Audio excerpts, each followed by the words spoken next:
Fascinator and the wolf on her tail. Once upon a time, there was a dear little girl who was loved by everyone who looked at her, but most of all by her grandmother, and there was nothing she would have not given the child.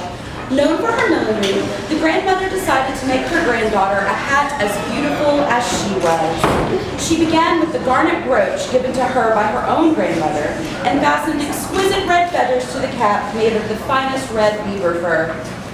Everyone agreed it was the loveliest Fascinator they had ever seen.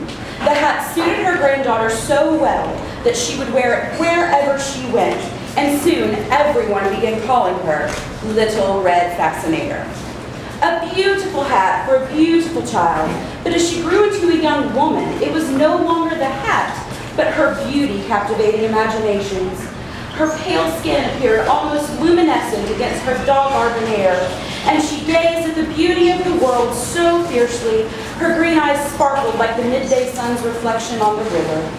Her walk's rhythm was as a secret dance, her perfectly formed hips keeping time to a music no one else could hear. Soon, both men and women began to speak her name in breathless whispers in the darkness. On quiet nights, if you listened carefully, you could almost hear Little Red Fascinator on the howl of the wind. Sensing that such a bright and bold hat might have made her granddaughter reckless, her grandmother made what she called a more appropriate hat for a proper young woman. But the skillfully rendered simple black bonnet and its simple black ribbon held no interest for Red, and she continued to wear her much adored Fascinator. Fearful of what might befall her, her grandmother took every opportunity to tell her stories about the dangers of straying from the path. Stories of little girls who failed to heed their elders' warnings and found themselves consumed by wolves. On her last visit, Red's grandmother ended her tale with a caution her own grandmother had given her. Remember, my darling girl, you cannot always recognize a wolf on the outside when you see one. Wolves are sometimes hairy on the inside. That is why you must be careful to never stray from the path, as once you do, you may be lost forever. Thinking that perhaps their daughter would be safer living in the lonely woods than in the crowded city, her parents resolved to send her to her grandmother. One day, her mother said, "Come here, Little Red Fascinator. Here is a piece of cake and a bottle of wine. Take them to your grandmother. She is weak and they will do her good. Set out before it gets hot, and when you are going, walk nicely and quietly, and do not, under any circumstances, stray from the path, or you may fall and break the bottle or lose your way." "I will take great care," said Red to her mother, and gave her hand on it. The path to her grandmother's house was well worn. Whatever wildness had once grown there had been trodden into plain, ordered path. Despite the many warnings she had been given, Red always found the world beyond the path exceedingly fascinating. So much so, she had to be constantly vigilant to keep her promise, a vigilance that was never more tested than on a beautiful spring day. The flat brown ground of the path was surrounded on all sides by a lush green world so full of life, it seemed that even the birds and the winds in the tree were calling out for her to leave the path and join them. Caught up in the melody of spring's call, she failed to notice the wolf until he was standing right in front of her. She was too startled to remember to be afraid when he said, "Good day, Little Red Fascinator." The deep timbre of his voice vibrated inside of her, even though they barely broke a whisper when he asked, "Where are you going on such a lovely day?" He was standing so close, she could feel his heat against her skin. She breathed in his rich, musky scent, and the words of her reply caught in her throat. To my grandmother's." The blood in her heart pounded loudly, and she felt like a single intense shiver run through her body when he slowly brushed his paws down the curve of her waist until they rested firmly on the apron she wore when he asked, "What do you have in here?" Wordlessly, she opened her apron and showed him the cake and wine for her grandmother. "Oh my," he said as his eyes traveled slowly down her body. "Such delightful treats must be handled carefully." He turned her around playfully till she felt his strong body at her back and said, I should make sure this apron is securely tied. As if in slow motion, he untied and retied her apron at her waist. The slow touch of his claws sending a white-hot electrical charge up her spine, and he tightened the knot. When he gently moved her hair to one side of her neck so he could retie the upper springs, she felt as if his breath had awakened every nerve ending in her skin.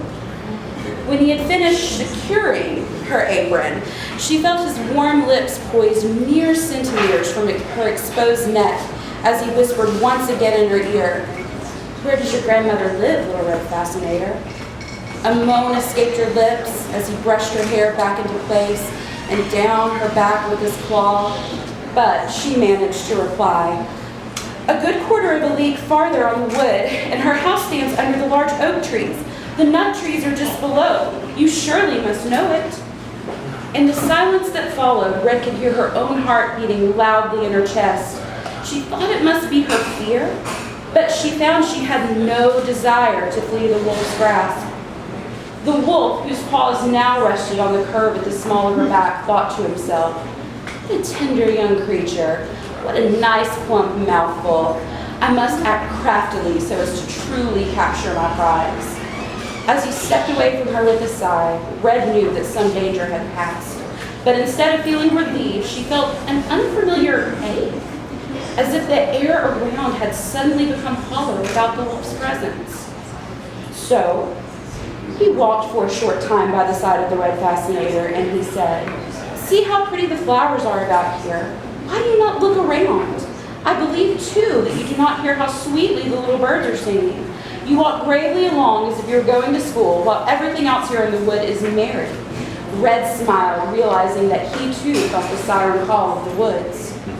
Little Red Fascinator raised her eyes, and when she saw the sunbeams dancing here and there through the trees and the pretty flowers growing everywhere, she thought, "Suppose I take my grandmother a fresh nosegay. That would please her, too. It's so early in the day that I should still get there in good time." So she ran from the path into the wood to look for flowers, and whenever she picked one, she fancied that she saw a still prettier one further on, and ran after it, and so got deeper and deeper into the wood. Meanwhile, the wolf ran straight to the grandmother's house and knocked at the door, but no one answered. The wolf lifted the latch and the door sprang open, and when he found no one was home, he hurriedly put on the grandmother's clothes, dressed himself in her cap, and laid himself in bed and drew the curtains. Little Red Fascinator, however, had been running about picking flowers, and when she gathered so many that she could carry no more, she remembered her grandmother and set out on the way to her. She was surprised to find the cottage door standing open, and when she went into the room, she had such a strange feeling she almost turned back. But it had been a strange day of new feelings, so instead she called out, "Good morning." Receiving no answer, she went to the bed and drew back the curtains. There lay her grandmother, with her cap pulled far over her face and looking very strange. "Oh, grandmother," she said, "what big ears you have." "All the better to hear you with, my child," was the reply. "But grandmother, what big eyes you have," she said. "All the better to see you with, my dear." "But grandmother, what large hands you have." "All the better to hug you with." And with that, the wolf pulled Little Red Fascinator on top of them and ran his big hands down her body until they cupped her perfectly shaped ass. He loosed the strings of her apron and undressed her with his skillful claws, and when he's done, he pulled her tight against him, kissing her deeply till she was breathless with desire. Laughing, Red looked down at him and said, "Oh, but grandmother, what a terrible big mouth you have." "All the better to eat you with," said the wolf.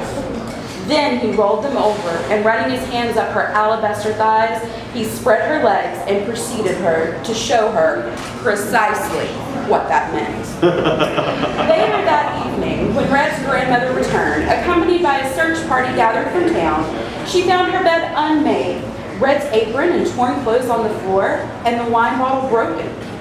But no Red, no wolf, and no fascinator. You see, while Red was picking flowers, her grandmother grew worried at her late arrival, and finding no sign of her on the path, she had gone to town for help. Seeing the clawed fragments of Red clothes, the men in the search party concluded that the wolf had consumed her. But Red's grandmother, who had once strayed from the path herself, knew better. And at night, she is sure she hears Red's laughter and a howl in the wind.